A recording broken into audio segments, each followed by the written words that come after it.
warahmatullahi wabarakatuh.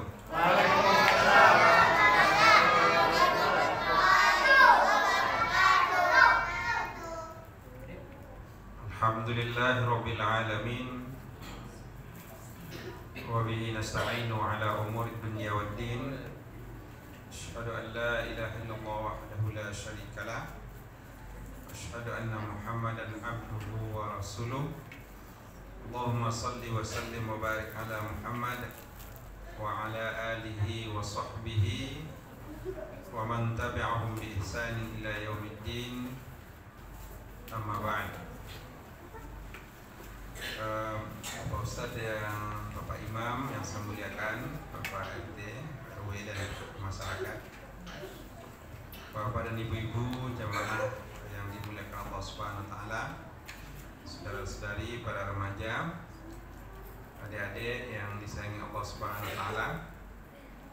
Pada malam ini kita diberikan kesempatan oleh Allah Subhanahu wa taala untuk dapat hadir di dalam masjid kita ini untuk mengadakan kajian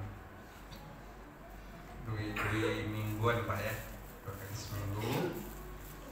Mudah-mudahan Allah Subhanahu wa taala memberikan kepada kita nikmat yang banyak, nambah ilmu kita, dan insya Allah juga menambah semangat kita untuk beramal, beribadah, dan menjalankan agama ini. Setelah itu, setelah kita bersyukur, mengucapkan alhamdulillahirabbil alamin, kita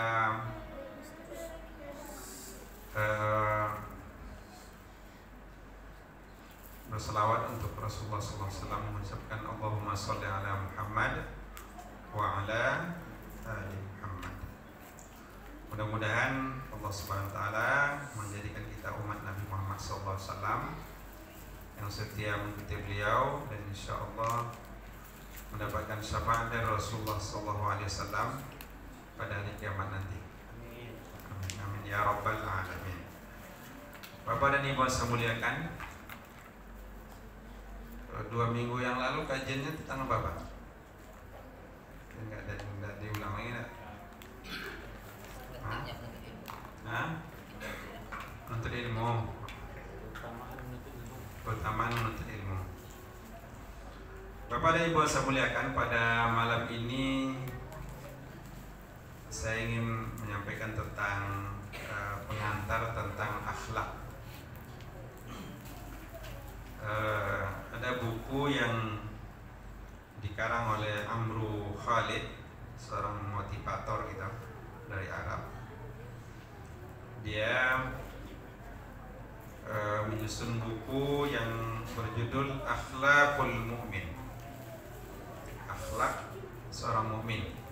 Akhlakul Mu'min nama bukunya Bapak dan Ibu. Jadi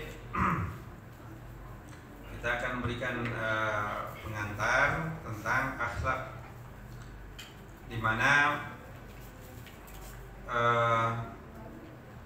kalau kita bicara tentang akhlak atau apa bahasa kita, apa ini, moral,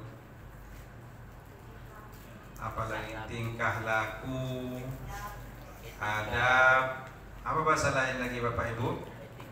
Etika, moral, adab, tingkah laku, kelakuan keseharian kita itu adalah akhlak. Nah, Bapak dan Ibu saya muliakan, akhlak ini lebih lagi kalau sudah jadi akhlak itu yang sudah jadi keseharian gitu. Jadi kalau ada orang pura-pura sabar gitu ya, berarti belum jadi akhlak itu. Atau pura-pura jadi dermawan, jadi pura-pura jadi orang orang yang suka membantu orang. Nah, kalau tidak jadi akhlak namanya baru pencitraan namanya Pak ya, Ibu Pak muliakan. Tapi kalau yang akhlak ini memang sudah menjadi ini dari bagian dari kita yang ketika terjadi sesuatu tuh dia menjadi langsung keluar. Nah, kalau orang suka pemarah mana? Atau nanti nampak baru sedikit aja dipancing langsung marah gitu. Berarti perangainya pemarah. Tapi yang tidak, kadang walaupun dipancing-pancing terus untuk marah, dia pun tenang-tenang aja gitu. Itu berarti ini. Namun Bapak dan Ibu saya muliakan, masalah akhlak ini sangat penting untuk kita pelajari dan kita praktekkan dalam kehidupan. Maka Bapak dan Ibu, ketika kita bercermin di kaca, kita bercermin, berapa kali bercermin sehari, Bu? Nggak betong, nggak betong.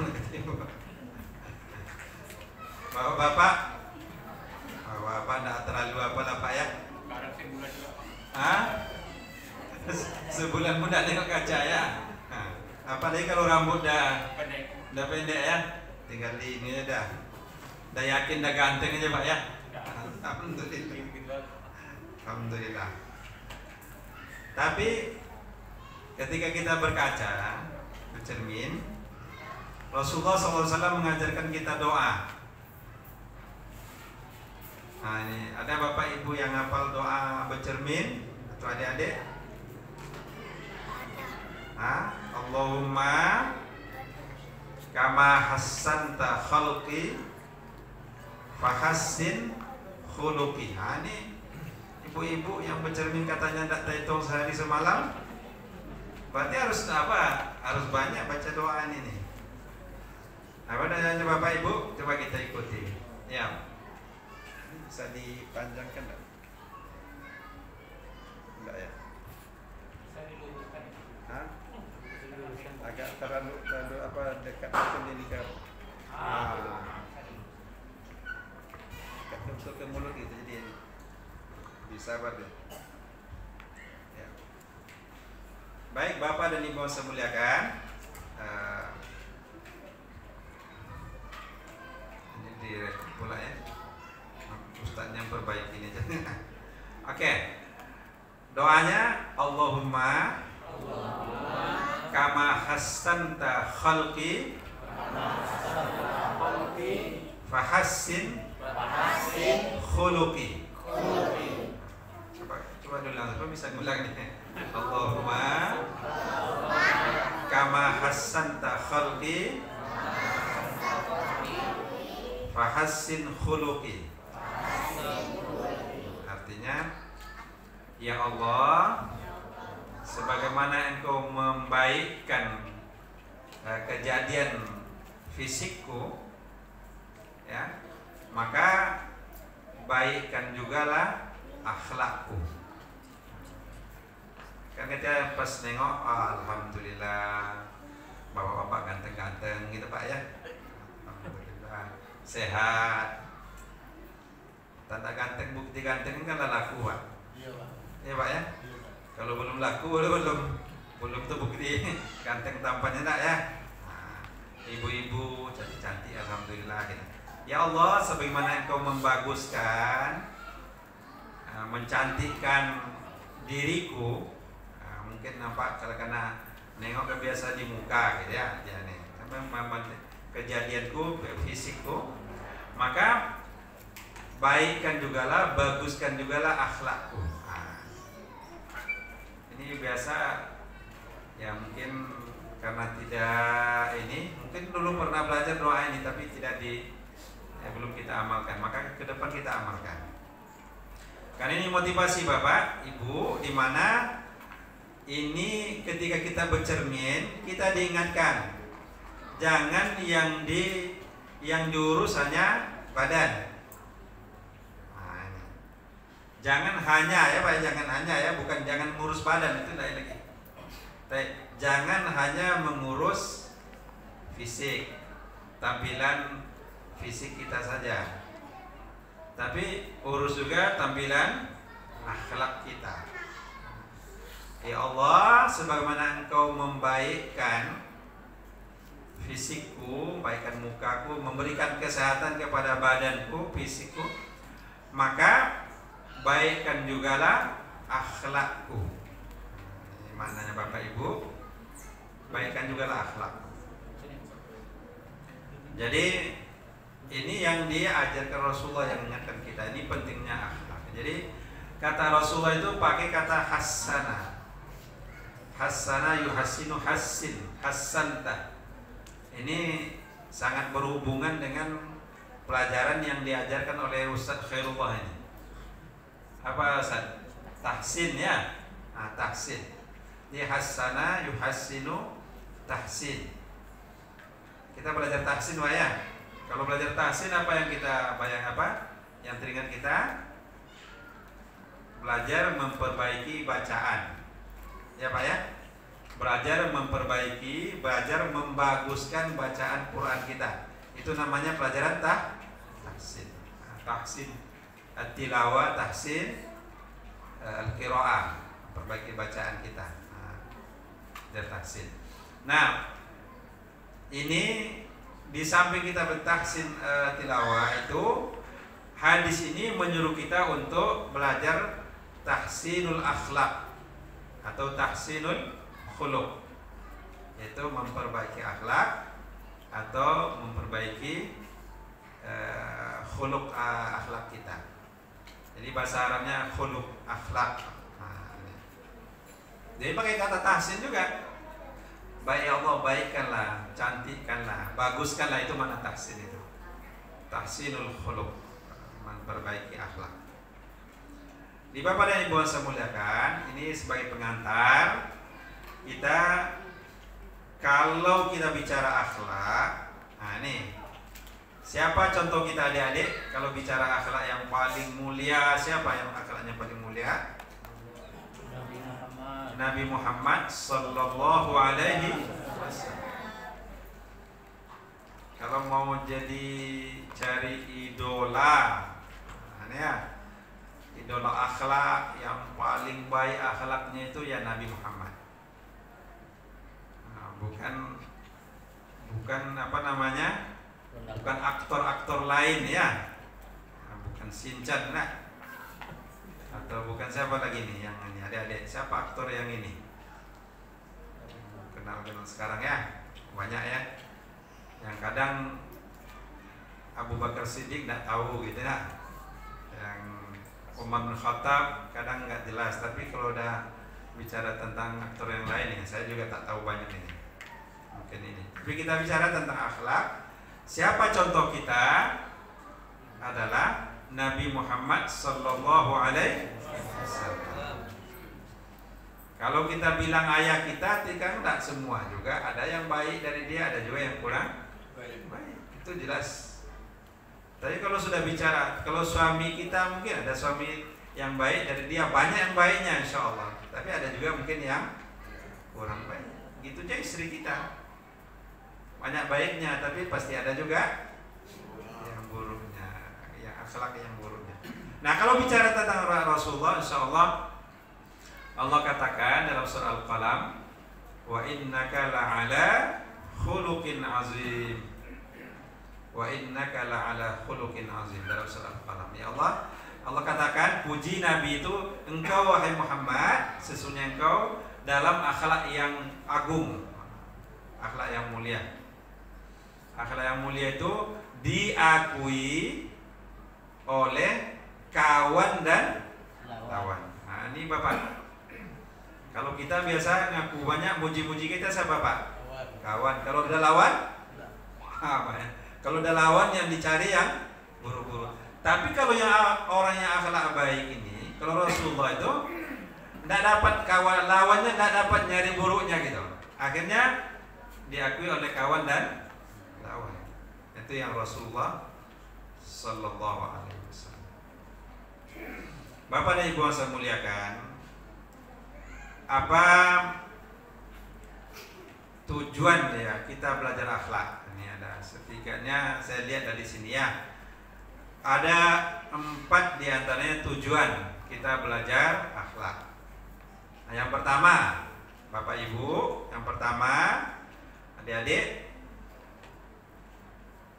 al-hadful awal innaha ghayatu bi'satin Nabi sallallahu alaihi wasallam.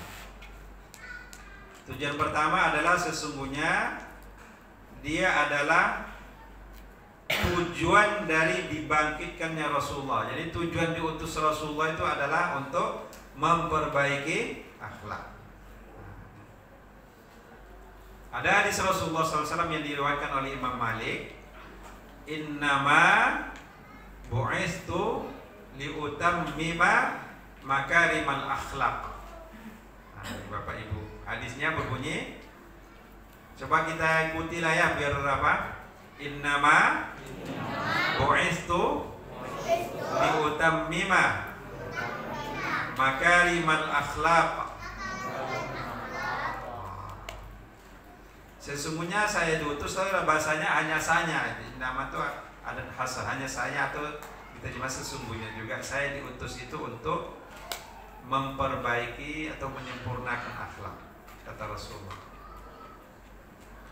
Cuma nanti akan ada yang bilang, Ustaz, Rasulullah itu kan diutus juga untuk memperbaiki akidah, bukan hanya akhlak.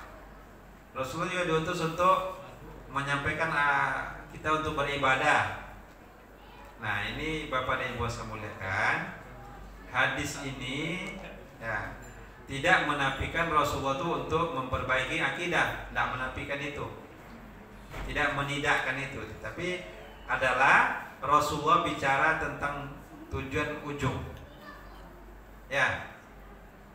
Jadi kalau dalam agama itu Bapak Ibu, akidah itu ya, kalau ibarat kayu itu urat tunggangnya. Urat tunggang itu akidah. Kalau sudah batang, ranting itu ibadah. Kalau sudah buahnya itu akhlak. Bapak Ibu, kalau urat tunggang yang ke bawah tidak hidup tidak batang, Pak? Tidak. Jadi akidah ini awal, pondasi. Kalau bangunan pondasinya. Nah, batang kalau subur sampai ke daun subur, insya Allah dia akan mendatangkan buah. Nah, Rasulullah bicara innama bu'istu liutammima makarimal akhlak, aku diutus untuk menyempurnakan akhlak. Artinya Rasulullah bicara tentang buahnya. Bukan berarti bicara tentang buah tidak memikirkan akar dengan batang. Sebelum berbuah panjang prosesnya, Pak, kan? Panjang ya, Pak ya? Sebelum kayu itu berbuah panjang lah prosesnya. Tanam dulu, sudah itu dikasih pupuk, nanti tumbuh, nunggu sampai kadang 4 tahun baru berbuah. Tapi kecuali kalau sekarang sudah stek, sekarang udah hitung bulan lagi, Pak ya. Tergantung juga kalau yang ditanam. Kalau padi yang ditanam udah lama. Tapi kalau yang ditanam pohon kayu besar, durian agak lama. Kalau durian berapa tahun berbuahnya, Pak? 3 tahun. 3. Dengan cepat 3 lah, Pak ya. Tapi kadang udah 5 tahun 6 tahun belum juga kenapa adanya. Tapi kalau kita cepat. Dulu, Pak. Kalau sekarang ilmu sekarang udah cepat. Kalau duku Pak agak lama lagi. Duku kadang sampai 10 tahun, 15 tahun baru berbuah. Nggak dicangkok. Kalau yang dicangkok jadi lebih cepat. Nah, bicara akhlak itu bicara buah. Nah, kita bicara buah bukan berarti meninggalkan masalah akar dengan batangnya.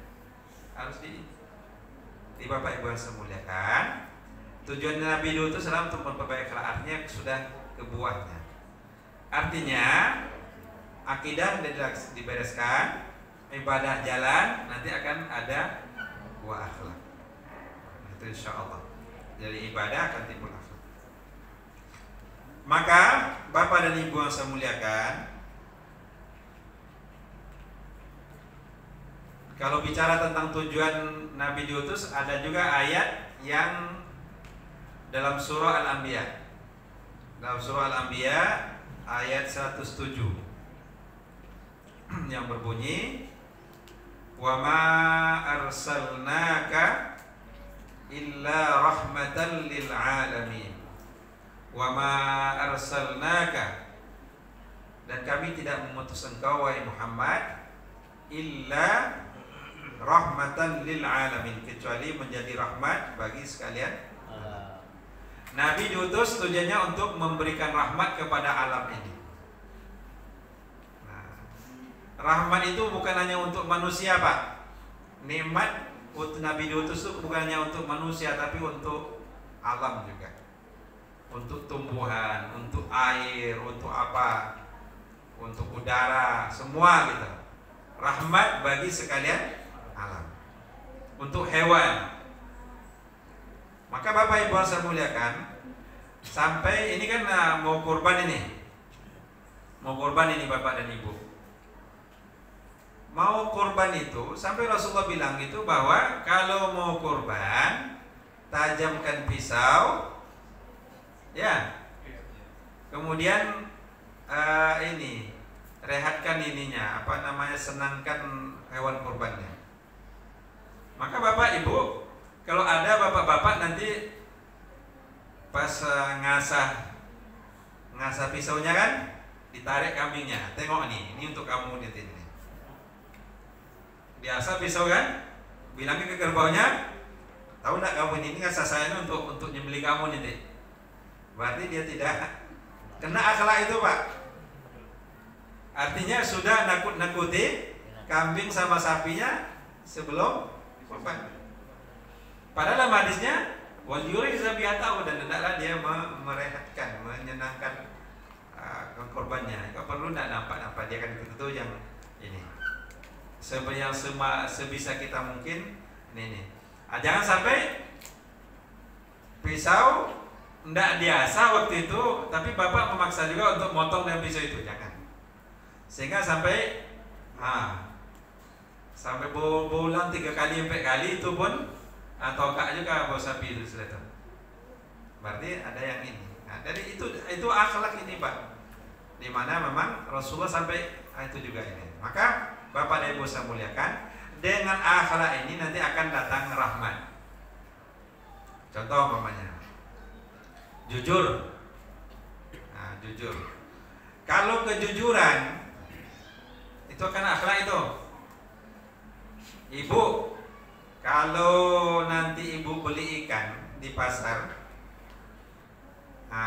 beli 1 kilo, tapi dikasih 8 on, 8 mato dikasih. Kira-kira senang nggak ibu tuh, Bu? Enggak. Bahkan sudah timbang sini, timbang itu kesalahan tadi kan? Nah, kalau pedagang menipu, pedagang tidak jujur, tidak jadi rapat. Seharusnya dari kita dapat 1 kilo, dapat cuma 8 on, 9 on.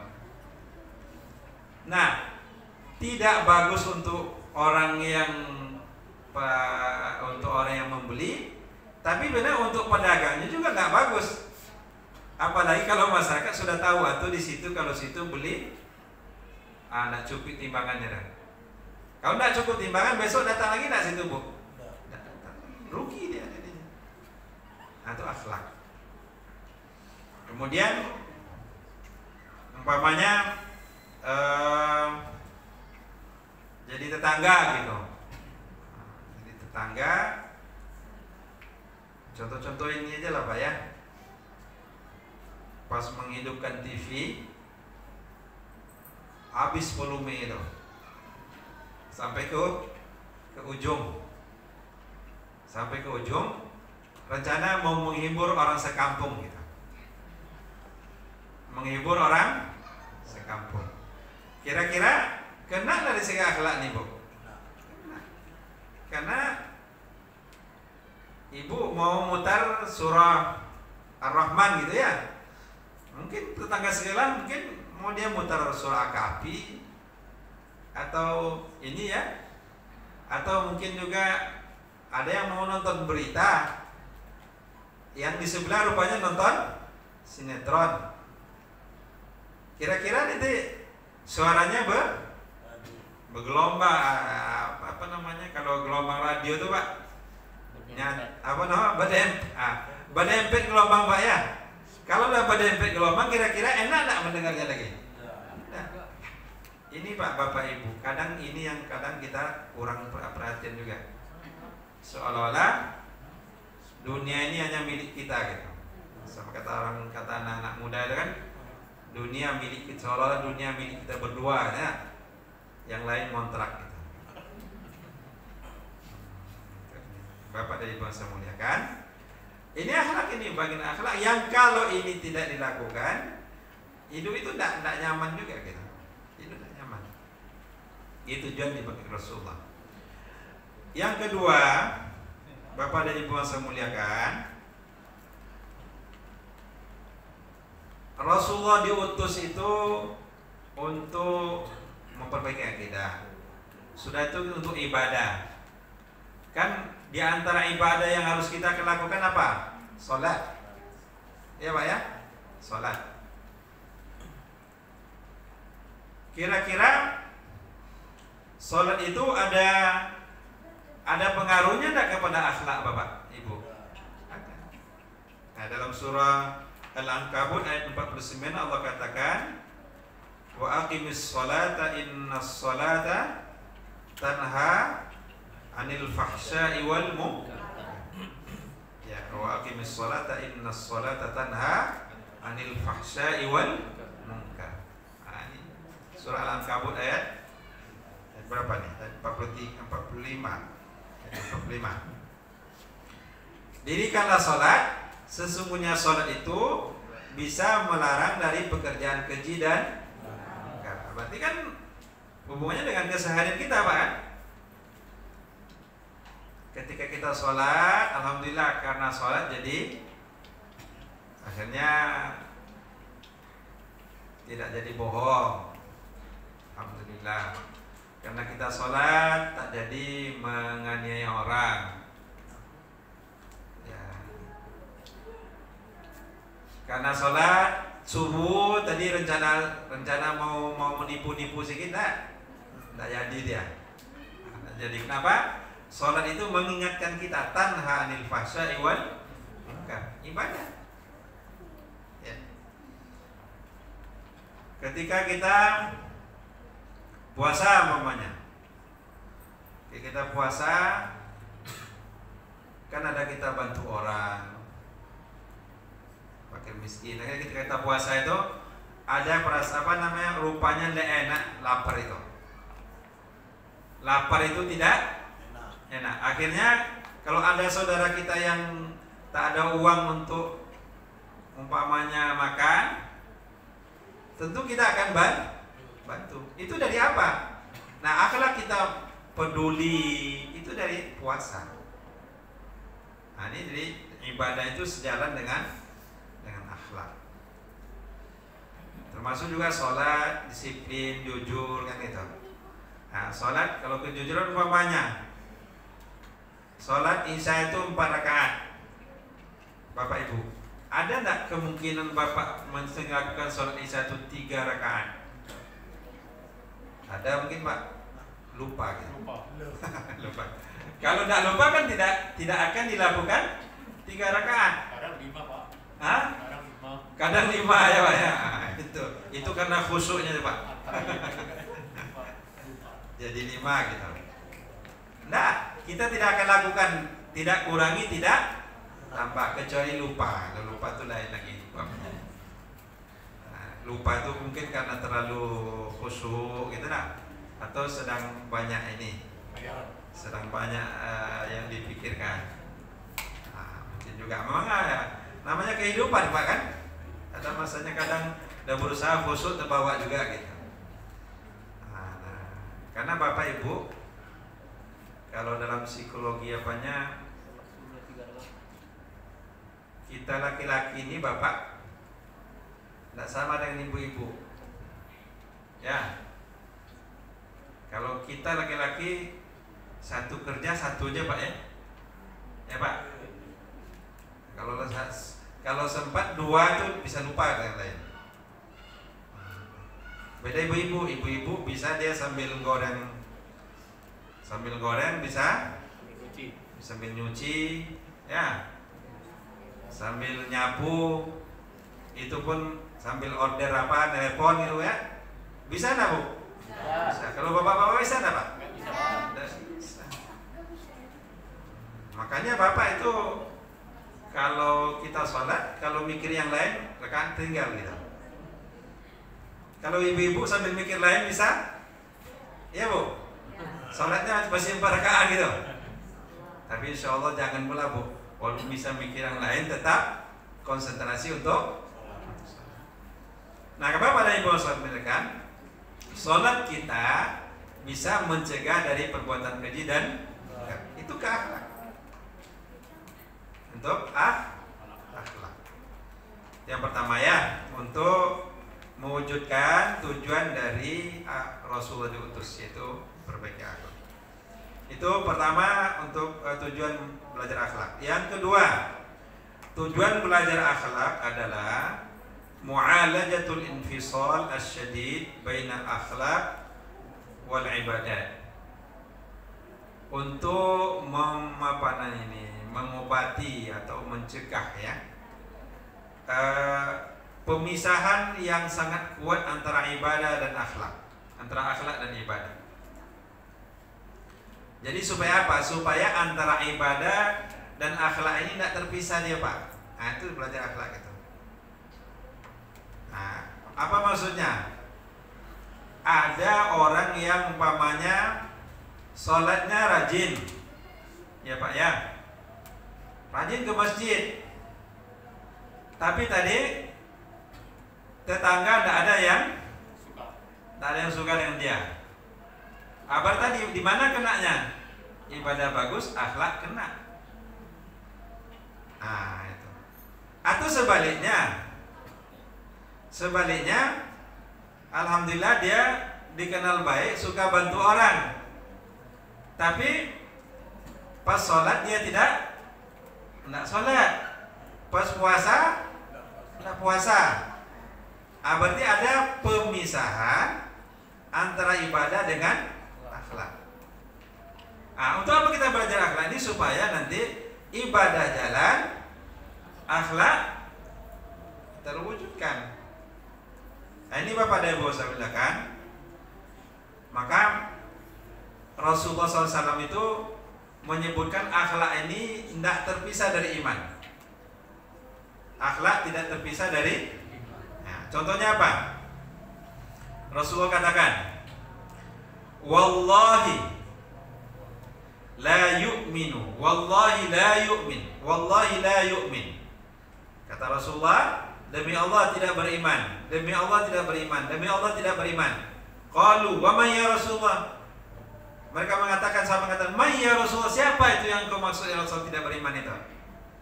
Kata Rasulullah, man la ya'manu jaruhu bawa'iqahu. Kata Rasulullah, yang tidak beriman tadi, orang yang tidak aman tetangganya dari gangguannya. Nah, jadi Bapak Ibu saya muliakan, akhlak kita tetangga ini tidak terpisah dari iman, kata Rasulullah.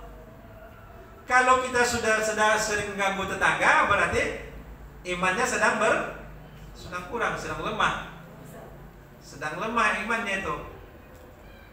Nah, kalau sedang tetangga itu tetangga sebelah rumah kan? Ada juga tetangga sebelah tempat tidur kita kan? Atau sebelah kita sendiri gitu. Ya, tetangga sebelah tipis itu apa Pak? Ya, artinya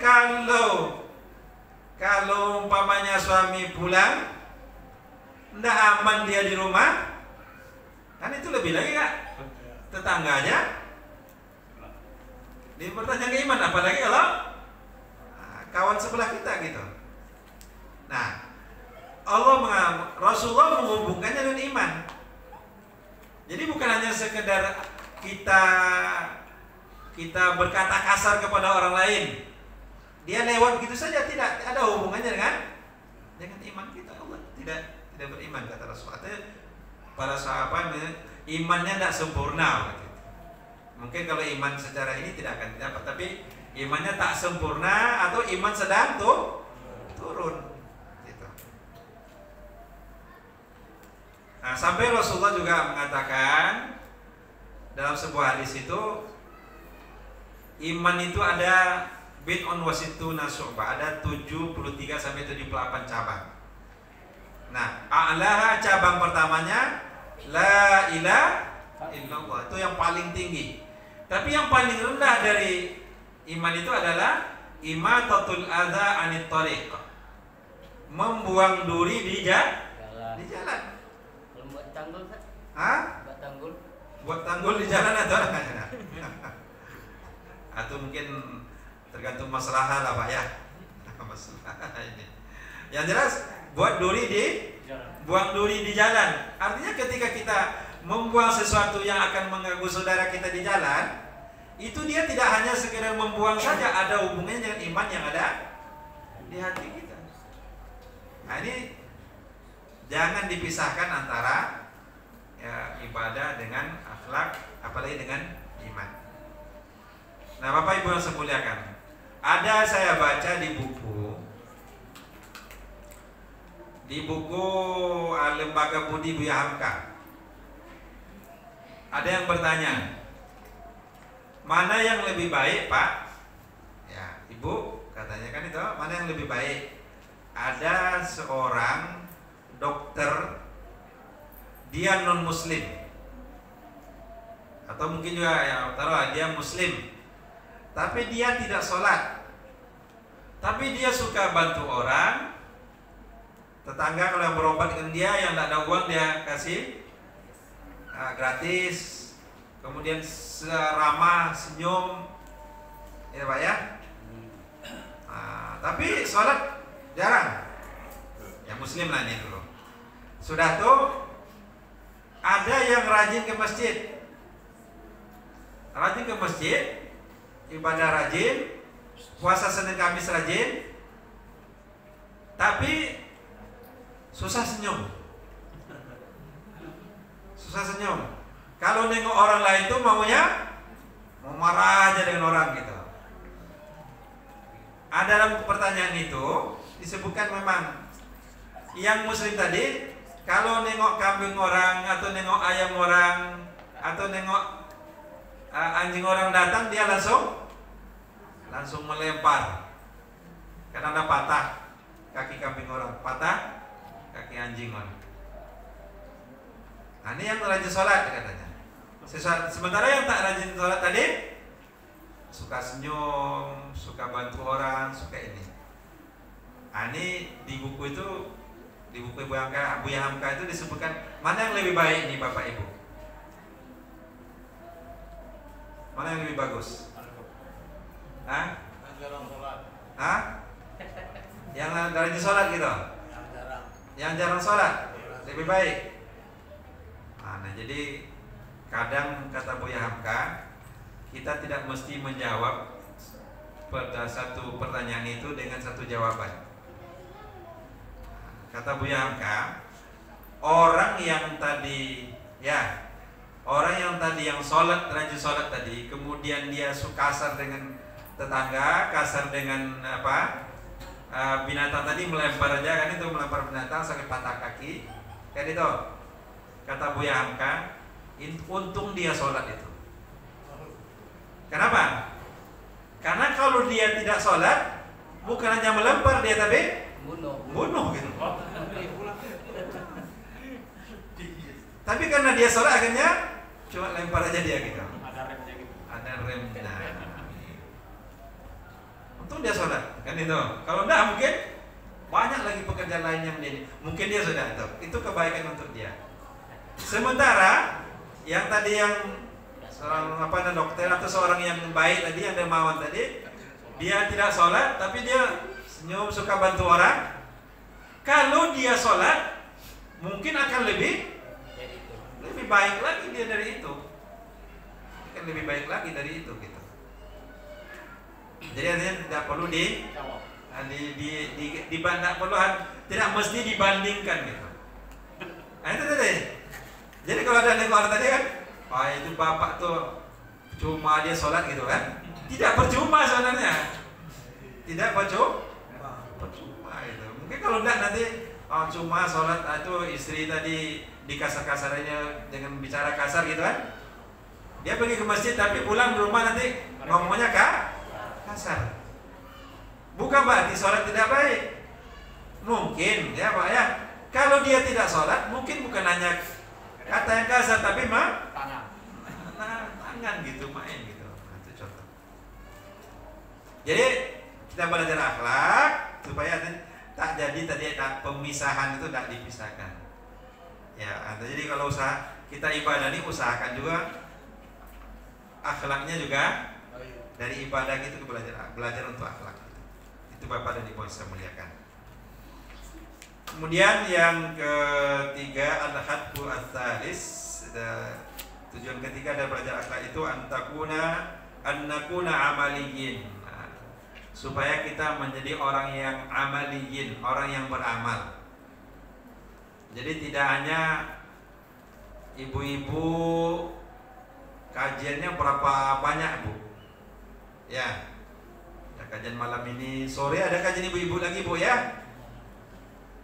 Sudah tuh adalah di arisan. Ada ibu yang di masjid ini, di masjid sebelah juga ikut, masjid sebelah ibu, alhamdulillah banyak isi kajian. Tapi jangan hanya sekedar kajian. Supaya apa? Jangan hanya sekedar kajian, tapi juga ilmu itu diamalkan. Jadi kita belajar akhlak itu supaya kita jadi orang yang beramal, tidak hanya teori. Karena ada banyak teori kan. Pulang-pulang dengan apa? Pulang-pulang dari pengajian bukan justru tambah banyak zikir, tambah banyak doa, tapi justru sambil pulang tuh ngutuk-ngutuk apa orang lain gitu. Berarti tidak amaliyah. Jadi supaya yang kita pelajari kita amalkan, yang pelajari diamalkan untuk itu. Yang keempat, alla nakuna sababan fi fitnatin nas, supaya kita jangan jadi sebab fitnah manusia. Maksudnya jangan sebab fitnah manusia ini Bapak Ibu, contoh tadi tuh, ala percuma aja sholat, rajin sholat tapi apa gunjang kerja, percuma aja sholat tapi suka nampar istri, jadi fitnah kan? Yang jadi fitnah apa? Yang disalahkan sholatnya yang disalahkan. Supaya jangan sholat yang disalahkan, maka perlu kita belajar akhlak Pak. Atau percuma aja dah haji, kan dah haji lagi disalahkan nih. Percuma haji. Jadi Bapak Ibu semuliakan, yaitu ya beberapa inilah pengantar untuk akhlak. Dasar misalnya. Jadi supaya jangan fitnah tadi, kadang kan itu kita itu inyo Pak Kiai, imam masjid tapi apa jangan pendek Pak, coba Pak bilang Pak ya, atau tapi imam masjid tapi apa namanya ngomongnya kasar terus gitu. Berarti yang disalahkan sholatnya, disalahkan puasanya. Supaya jangan disalahkan ibadah tuh, maka perlu belajar akhlak supaya sejalan. Itu diantara 4 tujuan kita belajar. Bapak dan Ibu saya muliakan, mudah-mudahan Allah berikan kekuatan kita untuk memperbaiki akhlak kita, sehingga iman kita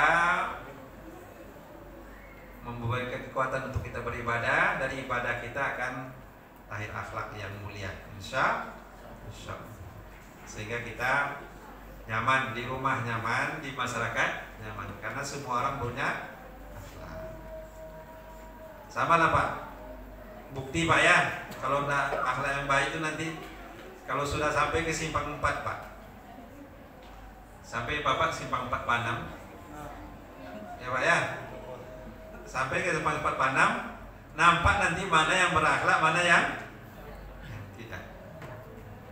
Ya yang Bapak mungkin Kalau kawan sudah masuk, walaupun dia salah, ya kasih aja jalan Pak ya.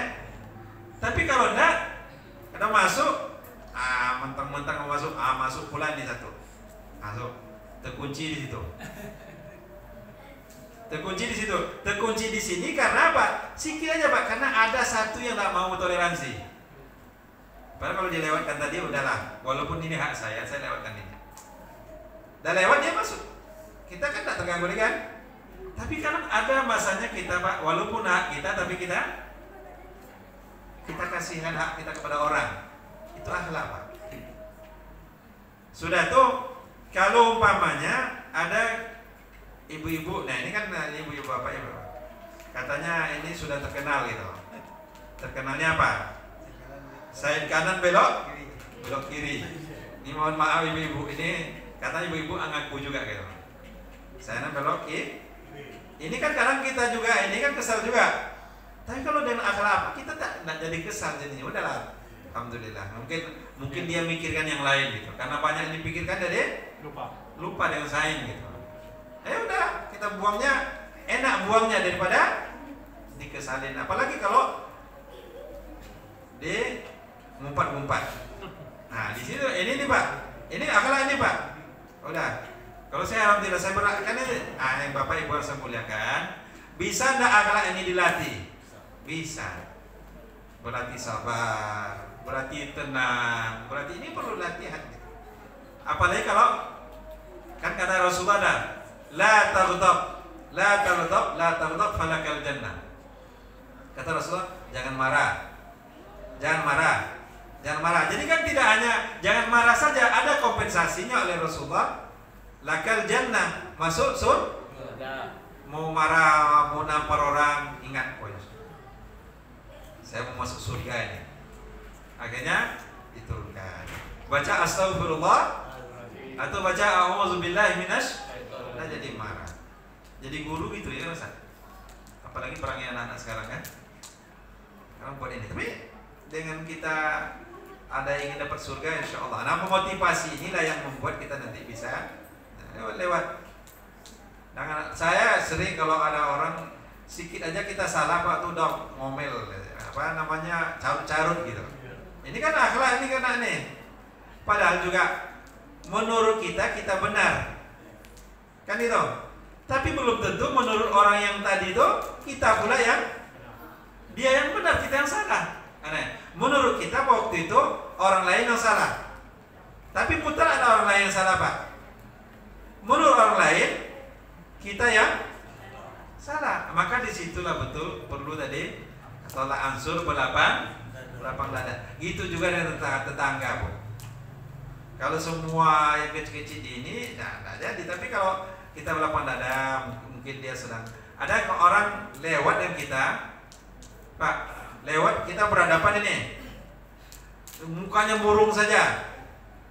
Kalau dalam perasaan kita dia marah dengan apakah ia seperti itu Pak? Belum tentu. Nah, maka kalau hubungan bapak-bapak tadi, kalau dia serius kadang dia serius mungkin sesuatu ada apa, lewat kawan tuh tidak nampak mata itu gitu. Tapi pikirannya lain. Tanya tadi siapa? Ada tadi kita pesan, dan ingat dia, karena dia pikir yang lain. Jadi belum tentu yang kita lihat itu seperti itu adanya. Belum tentu orang yang kita menurut kita marah belum tentu marah. Bisa saja dia ada permasalahan lain yang dia sedang pikirkan. Nah, ini bagian dari berlapang dada. Jadi Bapak Ibu yang saya muliakan, bagian dari akhlak itu ya berlapang dada. Itu mungkin ya yang dapat saya sampaikan pada kesempatan yang berbahagia ini. Mudah-mudahan dengan akhlak yang baik, anak-anak kita berakhlak, kita contohkan akhlak dengan belajar dengan contoh. Nah ini. Jadi kalau kita contoh akhlak baik, insya Allah anak-anak kita juga berakhlak baik. Kalau guru akhlak baik, insya Allah juga anak-anak akhlak baik. Itu saja Bapak dan Ibu yang saya muliakan yang dapat saya sampaikan. Mudah-mudahan kita diberi kekuatan oleh Allah untuk berakhlak yang baik dan menjadi hamba Allah yang baik, insya Allah.